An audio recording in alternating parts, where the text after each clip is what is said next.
I never thought I'd be the kind of person who discovers their world is ending in the quietest, most mundane way imaginable. It wasn't a dramatic showdown or a tearful confession.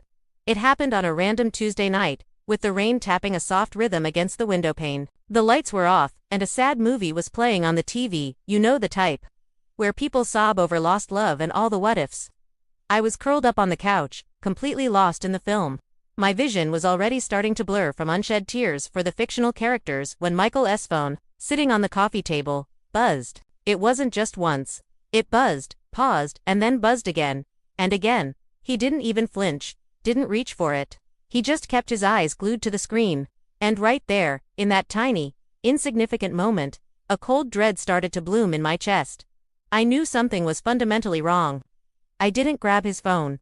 I didn't want to confirm the fear that was already taking root. Instead, I just kept watching the movie, pretending my heart wasn't hammering against my ribs, pretending my breath wasn't getting caught in my throat. On the screen, the lead actress was pleading with her lover not to leave her, her face a mask of desperation. In my living room, the man sitting right beside me had already left. He was physically there, but his mind, his heart, they were somewhere else entirely. The buzzing stopped, but the silence it left behind was deafening. I couldn't ignore it any longer. My eyes drifted down to the phone screen, which was still lit up, and there it was. A message preview, stark and clear against the dark background. It read, "I miss you. Are you with her?" I didn't cry. Not then. My tears had dried up for the movie characters and refused to fall for myself. It felt like my entire emotional capacity had just short-circuited. I reached for the remote and muted the TV. The sudden silence in the room was louder, heavier, and more suffocating than the dramatic movie soundtrack had ever been. The only sound was the gentle patter of the rain outside, a sound that usually comforted me but now felt like it was mocking the storm brewing inside me. Michael finally turned to look at me, and he sighed. It wasn't an angry sigh, not a defensive one. It was a sigh of pure, unadulterated exhaustion, as if my discovery was just another chore on his to-do list. I didn't even have to say a word. He knew. So, I started, my voice barely a whisper. "Who is she?" He ran a hand through his hair, still not looking me in the eye. "I didn't plan for it to happen," he said, and the sheer audacity of that sentence almost made me laugh. As if cheating was an accident, like he was walking down the street, tripped over his own feet, and just happened to fall into another woman's life. It wasn't a choice, it was just a thing that happened. He followed that up with all the greatest hits, the classic lines you hear in movies just like the one we were watching. It didn't mean anything.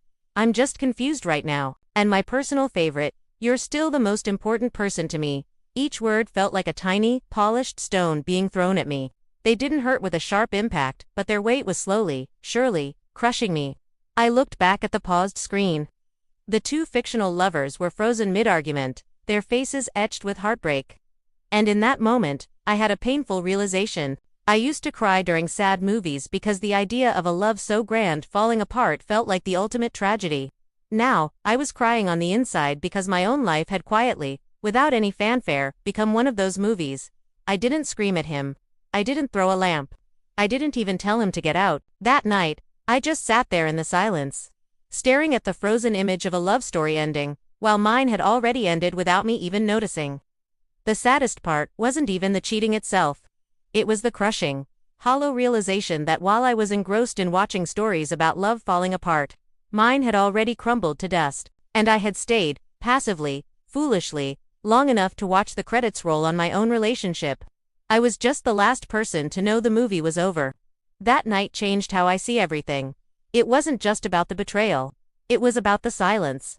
The quiet moments where the truth lives, waiting for you to finally pay attention. It taught me that sometimes, the biggest heartbreaks don't come with a bang. They arrive on a Tuesday night, in the middle of a sad movie, with the gentle sound of rain in the background, and that quietness is what haunts you the most. Thank you for listening to my story. If you've ever been through something similar, know that you're not alone. The quiet moments pass, and you will find your own strength again. Please consider subscribing for more stories and reflections. Thanks for being here.